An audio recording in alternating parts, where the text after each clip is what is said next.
Hello and welcome to our podcast. Today we're gonna record the first episode of our podcast. We've been thinking about it for quite a while, always kind of talking about it, and I think now we made a decision to just give it a go. So we're gonna talk about our lives as digital nomads, as business owners, building businesses, pivoting businesses. Yep. As a little sneak peek. And I think we should start at the beginning. So, I feel like I'm getting interviewed. yeah, you're getting interviewed. No, but yeah, Chloe, why do we start this podcast episode? I mean, like you said, we were thinking about doing it for a little bit of time now. But always, it's like everything. Like when we build a business, we have so many ideas, so many things that we want to do. And then you have to prioritize and not do everything at once. But the reason why now is because I've had quite a little bit of an adventure with Meta. Ooh, tell me more.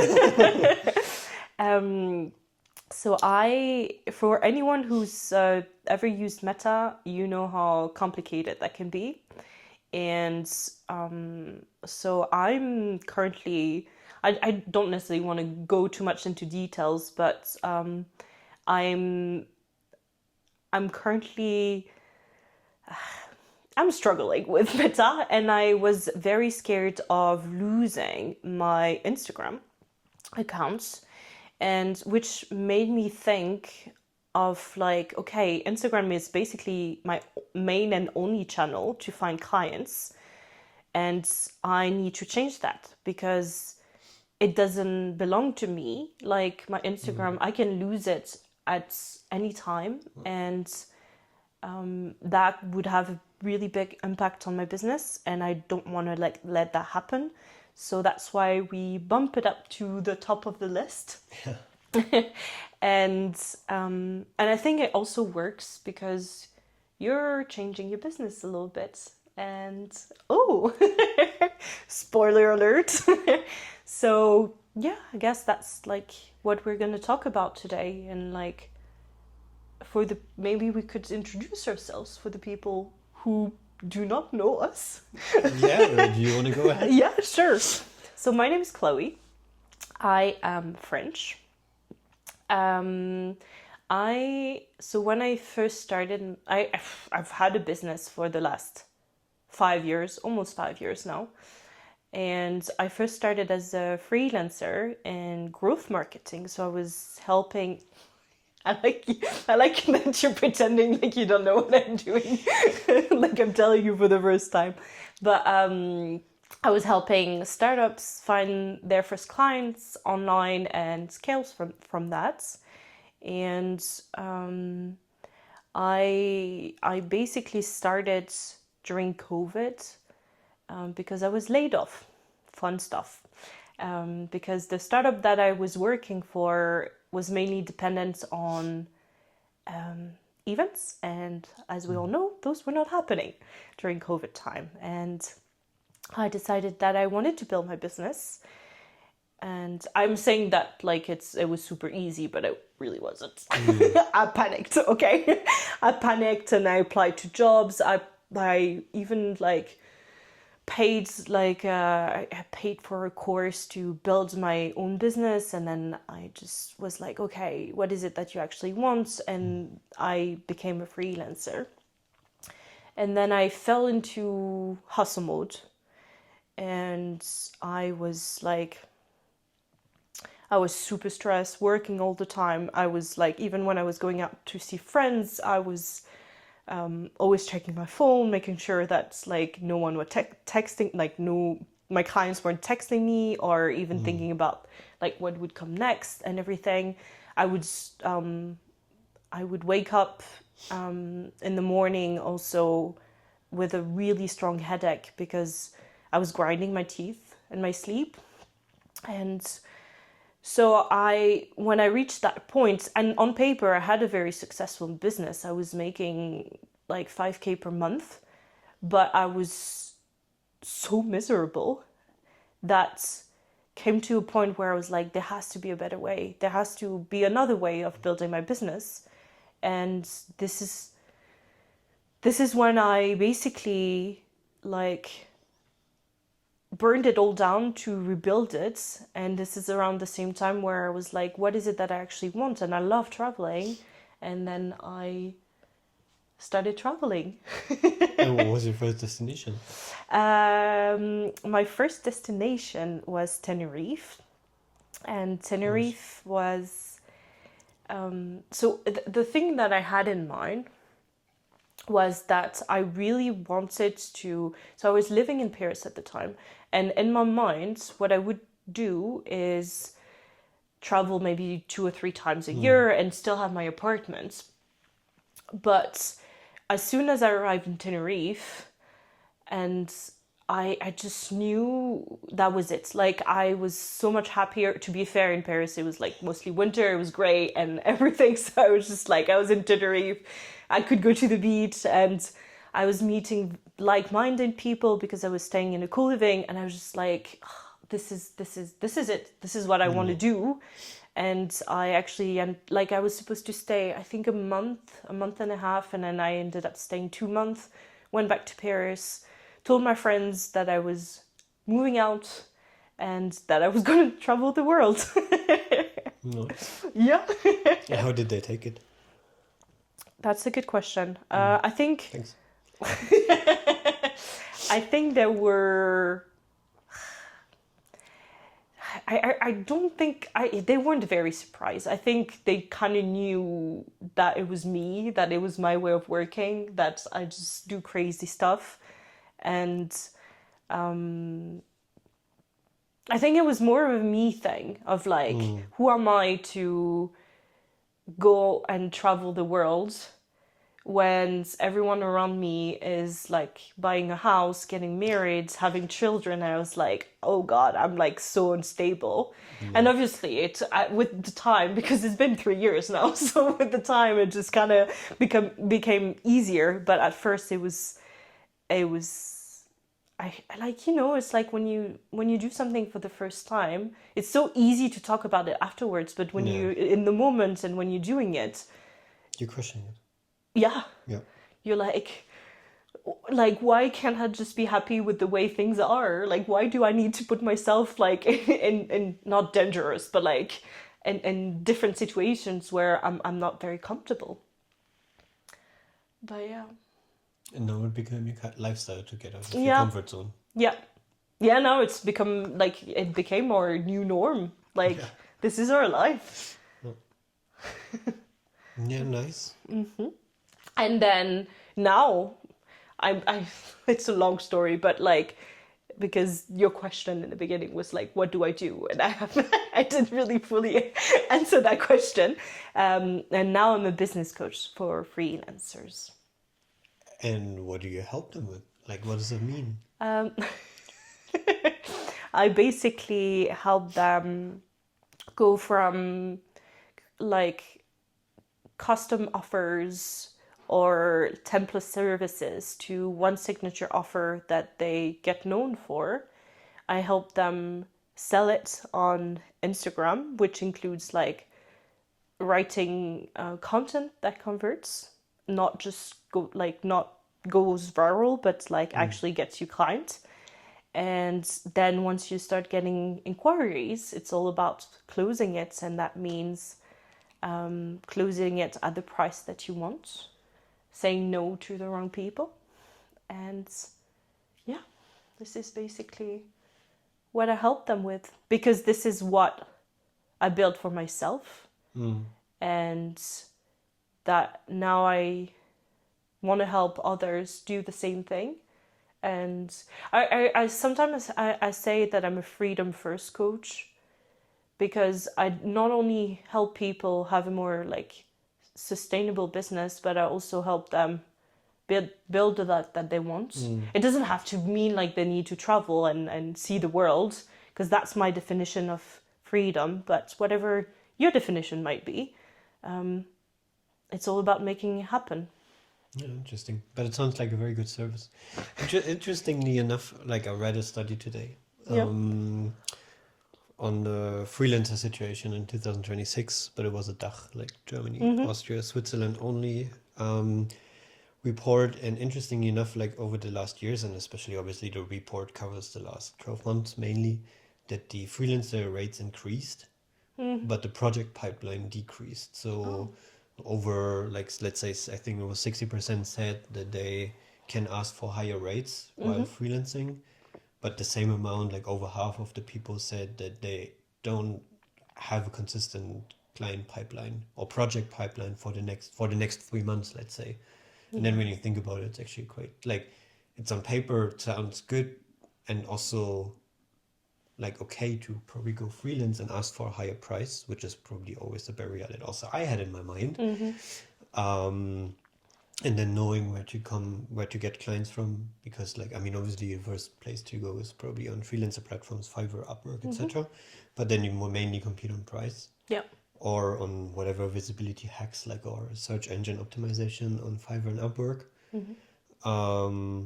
But if you build like different streams where clients come from, content Yeah. like Instagram, email, whatever, Yeah. When you build podcast, a yeah a um, personal brand. exactly, then you can also more confidently ask for higher prices. And I think bottom line, it shows that you can ask for higher prices. Yeah, and I think also with AI coming in, it's like the people who were competing on price, like Yeah, the clients don't actually want to pay for it anymore because they can pay for Claude at like $20 per month. yeah, So those freelancers are going to disappear, but there is still a need for like very specific skill sets and knowledge. So and that's why it's so important to like first of all build a personal brand because then you're also able to say no to the people you don't want to work with yeah, because you know that like because of your personal brand like people are coming in and yeah, wanting to work with you. yeah. And So also the good about this, when you have your own business, I mean, I can hear you already telling or saying, oh, it's just Germany, Austria, and Switzerland where the rates increase. But I mean, it's not where you need to be based. It's where your clients should come from, yeah, like that's true. US or Western European countries. And because there's also something you heard quite often, isn't it? That the market is not there.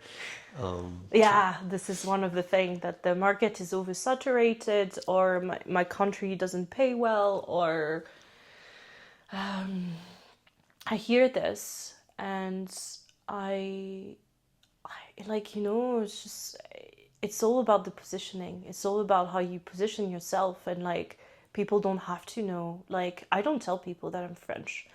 Like I'm also coming from a country where it's like in front of you, one doesn't hear it either. yeah, okay. I can talk like this. Maybe it's easier to know that I'm Yeah, French. no, you're French. No, but it's like as long as you do a good job, people don't care where you're coming from and they're willing Yeah, to pay the price. And then also as a freelancer, you don't need thousands of clients. You just need agree. 1, 2, 3 max per month. Yeah. Like, Depending on your service, but they yeah, exist like in the yeah, world. yeah, Like, yeah. Not true. but what about you? What is it that you What do? about me? Yeah, because I've been talking, Um, but so yeah, I'm Falco. I'm German. mhm. You might have guessed it already. What am I that I'm doing? Like my main, let's say my main source of income, my main business is product management, design for mobile apps.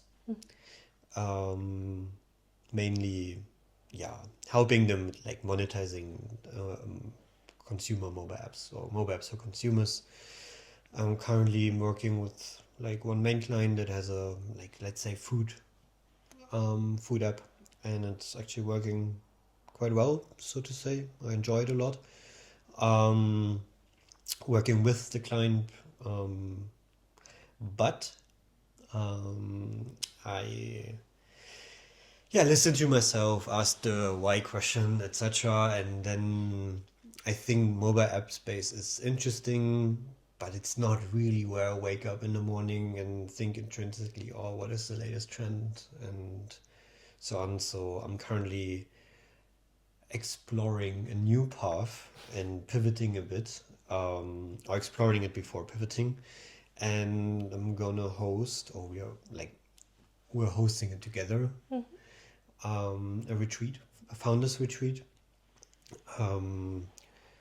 Obviously, with the main points of like change of scenery first of all, like going to a place. We're gonna go to Morocco, a place where we have been quite often, so we know what's going on. We know places, which is very important for the first time, to go to a place where you kind of know what there is, where you have been maybe before.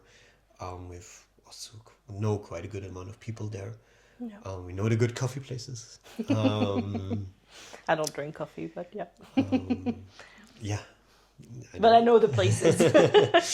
or the good matcha places, golden latte places, and so on. Long story short, like first of all, obviously change of scenery, and then we want to bring like let's say 6 people together plus us, Yeah.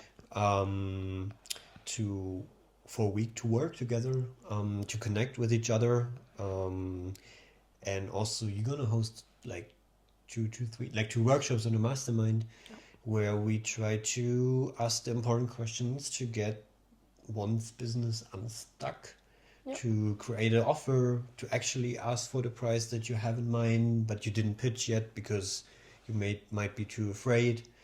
So pretty much it's for people, for like solopreneurs, founders, service-based, that feel stuck in a way. And it can be either that they also might want to, if you want to meet people, like that building their own thing as well, are already a bit advanced because you're kind of already good at what you're doing, but now let's take the next step to actually also get paid for it, for the value that you drive.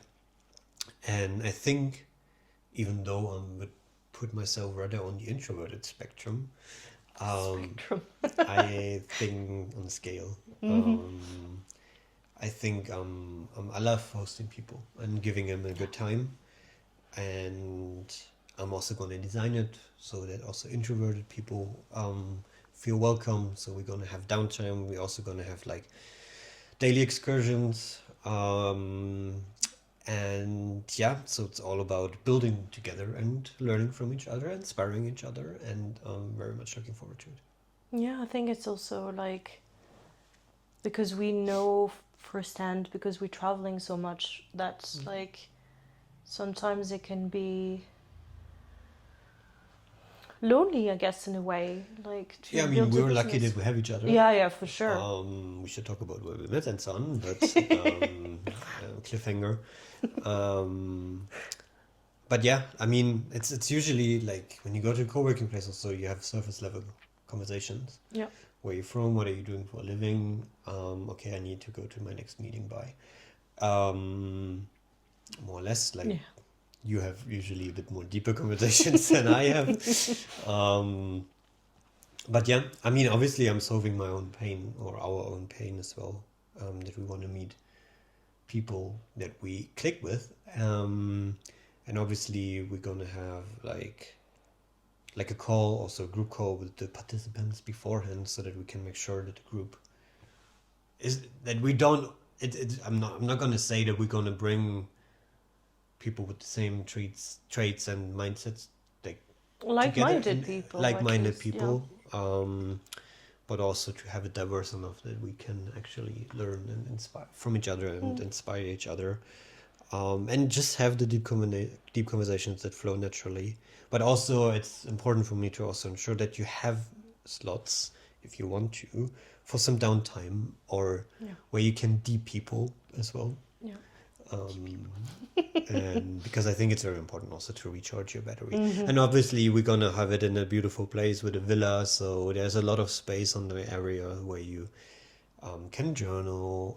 We're obviously gonna have deep work slots as well, like if you like, because we all probably have client work to do, so it's not a week of just like vacation, but you can get work done. And that's a common... yeah, that's what I was going to say. What were you going to say? No, but it's a common thing that people think. Well, I think it's a little bit different now because we've been doing this for a little bit of time. So it's like people don't think we're like on holidays and just we're chilling at the beach with a coconut in our hands like all day, and then maybe a little bit of a computer on the side. The reality of it all is like currently we're in Bulgaria, and what do our days look like? Get up, work, Yeah. cook. Yeah, Yeah, for more or you, less but it sounds a bit like it's a normal routine, but it's like we just choose our normal daily routine to be in places yeah, where we want to be. yeah, where we get And inspired as well, and then we can change places when we feel like we want something different.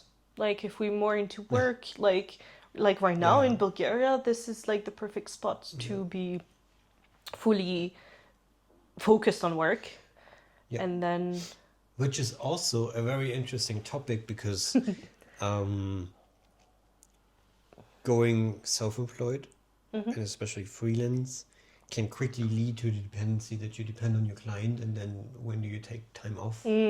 So this is also something, little sales pitch, what we're gonna cover in the workshop as well, but like what I've lived through myself as well, kind of create offers that if you want that, come like seasonal, like that you might want to onboard like 2 or 3 clients for 3 months, but then you have a month or two, like either low ticket offers or no ticket offers itself, so that it kind of comes in waves as well, but that you can kind of own your business and you run the business that you actually how you want to run it as well. yeah.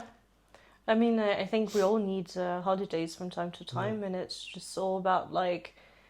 I think a lot of people still have the employee mindset, which is normal when you're first starting. But if you want to gain back that freedom, you need like an offer with a clear start, with a clear end. You need to know how many people you can have in your offers at a time, and like you need to be able to tell them like, hey, I'm taking a week off, and Yeah, or not even the need to tell it at all because you just have the time, like well, I would always kind of tell people to tell like their clients that like no, I'm talking like I'm more mainly because you talking don't about have because like I onboard clients for 3 months, and then after if I choose to not onboard a client for like 2 weeks or a month, yeah like I kind of can plan in this kind of slot as well, so then I don't even have to ask them. yeah that's fair. And I think in a nutshell, what we want to break through, or what we already did in a way, is like as long as you sell your time for money, you always need permission to go on holiday. Like you sacrifice on something, Yeah. like asking for permission or sacrifice earnings. Yeah. When we have project-based or outcome-based payment, then you gain back. I mean, it's a bit more to it, but like on paper, when you deliver this outcome in X time frame, then you can choose what you're gonna do after. Yeah. And it's very simplified, but that's kind of the idea that I have in mind as well, which is pretty much also. I'm not gonna host a retreat every week, but spoiler, if this gonna be like come successful and I want to make it successful, then like I'm gonna probably rent like a villa or house for 4 weeks, with maybe 2 weeks in between, like for like dedicated like workshops or where you get something real out of it, but also like the weeks after, like week 2 and 4, so to say. People can stay, and then we have a month full of retreats, and then the next month we'll see. Like technically, I don't have to work. Like I mean, obviously, there's always work, like selling and marketing and talking to people, research, etc. But yeah, Yeah, but then you're also more because you don't have to serve clients at that time. You're also more aware of like I don't need like I can take a break if I feel like it, yeah, which yeah, is yeah, a lot nicer probably. yeah, exactly. Okay. So yeah, that's where I'm at currently.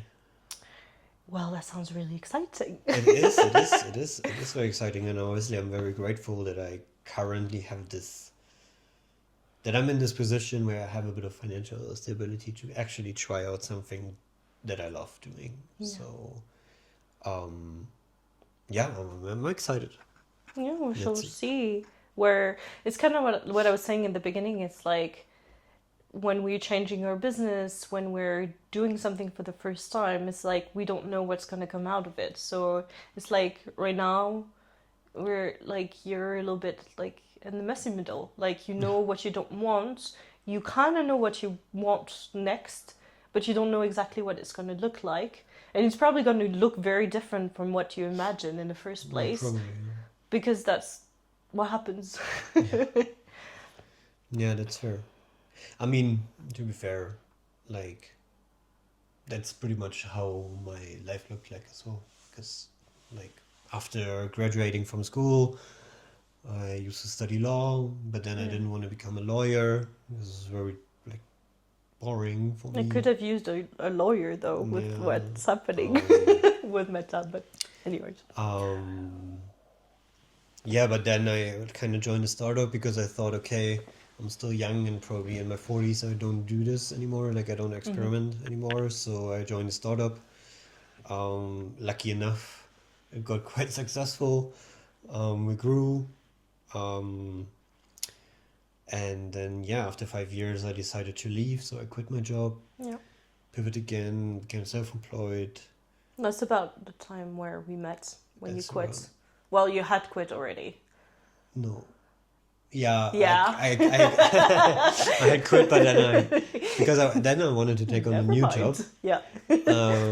But 2 weeks before I started my new job, they told me, yeah, financial situation unstable. We're gonna like terminate your contract already Before you even before I even started. started. So I went back to my old company, Yeah. just like to get some income and like financial stability. That's how was a valuable thing. you were as well, that they True were that. willing to take you back. I take it. No, but that's true. Yeah, and then 1.5 years later, I think I quit again, and then to become Yeah. self-employed.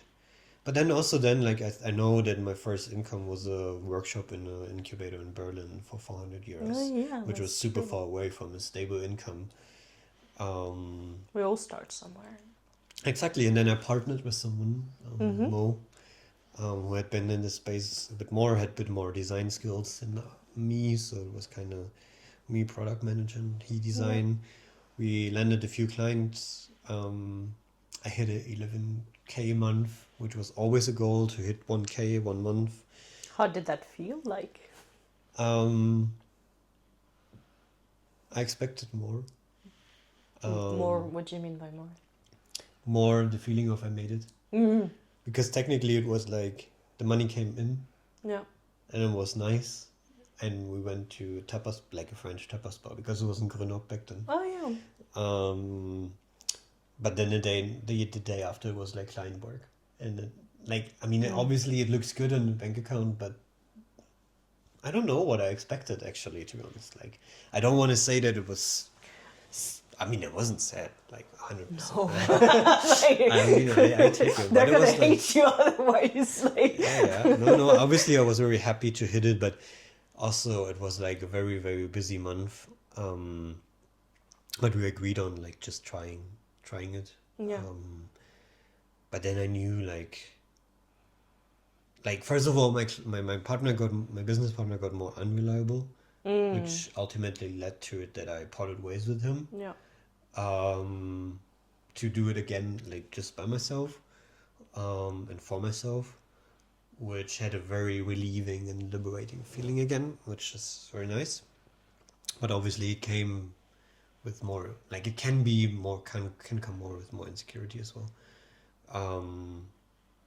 It didn't for me. I don't regret anything. Je ne regrette rien. No, it was a good decision, but like coming back to hitting my income goal, obviously it felt good. Yeah. But then, like, I mean, since my clients pay me up front, you hit it, but then the actual work starts. I think it's also like you saw it as a goal and you were like, then it's kind of done. Yeah. And then you realize, oh, wait, like... Yeah, I have to get more clients. It's like the work doesn't stop. Yeah, exactly. And this is also probably where it started, that I figured that chasing this constantly in a space, in the mobile app space, where I'm not intrinsically like highly invested. Like, don't get me wrong, like what I'm doing, like product management, the whole psychology based design, like how do you nudge people to do whatever with some sort of digital interface, to be technical.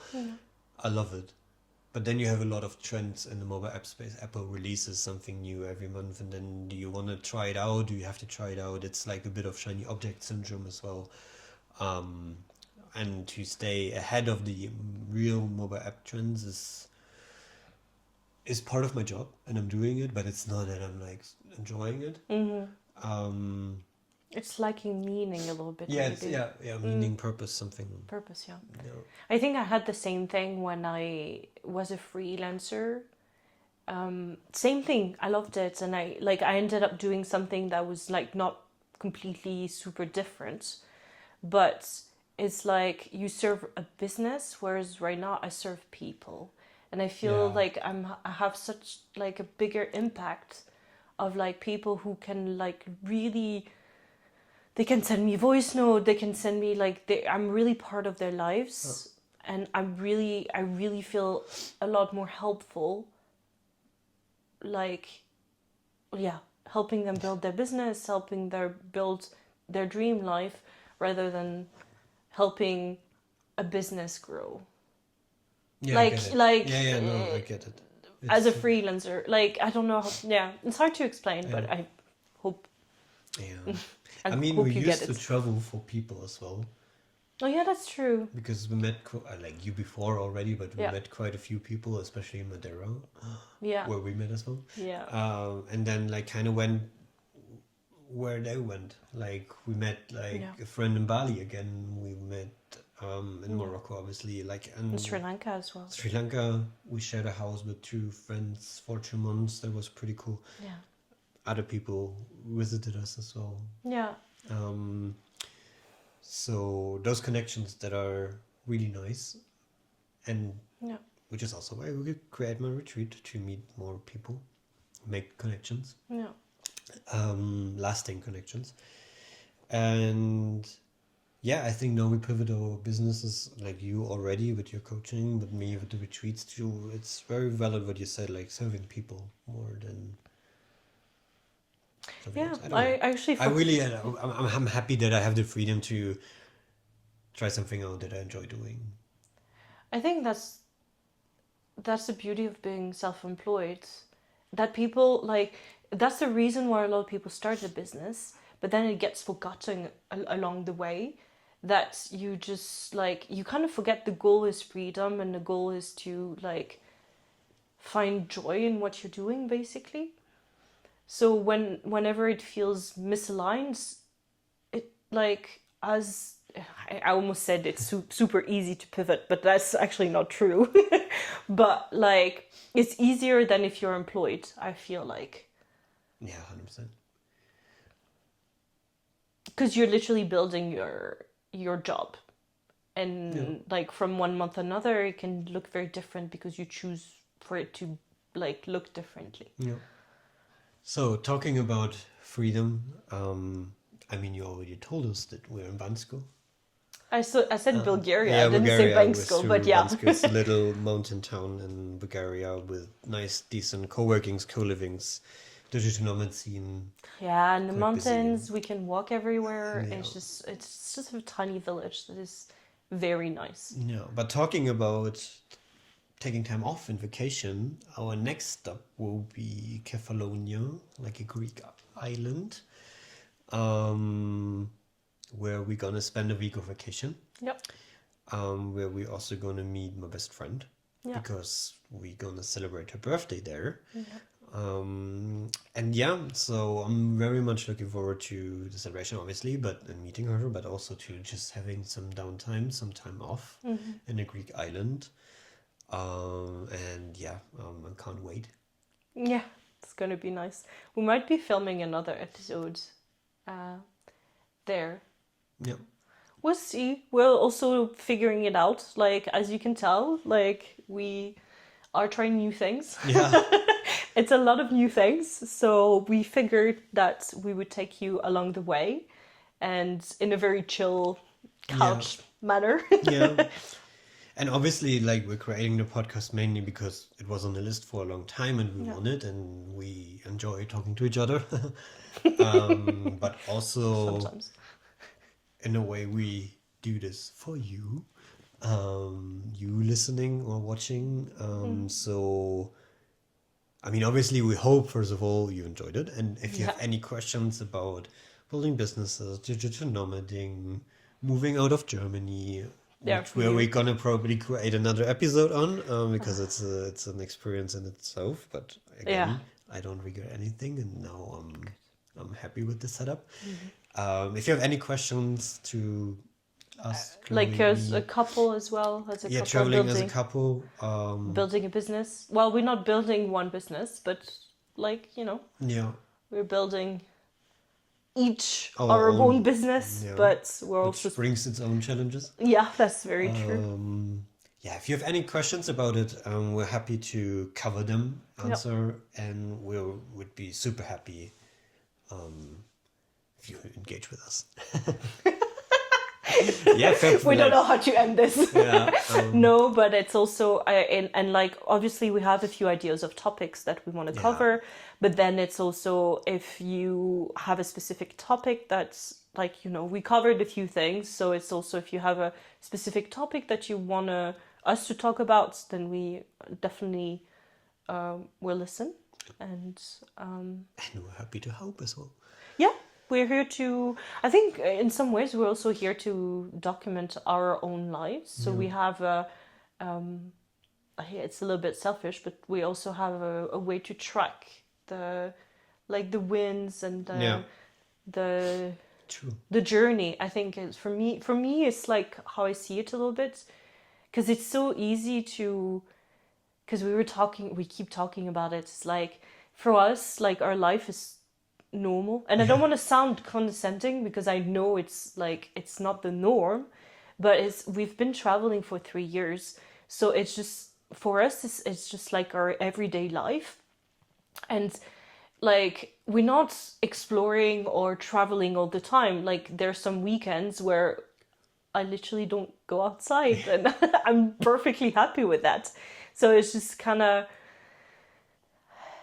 I think it's trying to get that back in terms of like we are leading a not normal life, like and owning that back and talking about it. And obviously if it can help other people go after their dreams, no matter how how big it seems, like I think it's also super important, because I think this is all life should be about. Is like you have your dreams, and some of them are scary. Most of them are scary. All of them are scary, actually. And then it's all about going after them. And if we can inspire even just one of you guys to go for it, then I think our job is done, Check. So let us know when you went for it. Yeah. What is one of your biggest dreams, and what are you doing to make it happen? We're also very curious about that. Yeah. Okay, guys. Okay. Thank you for being part of our podcast. Thanks for listening, and we gonna see you soon. We're very awkward. We'll get better at this. Bye.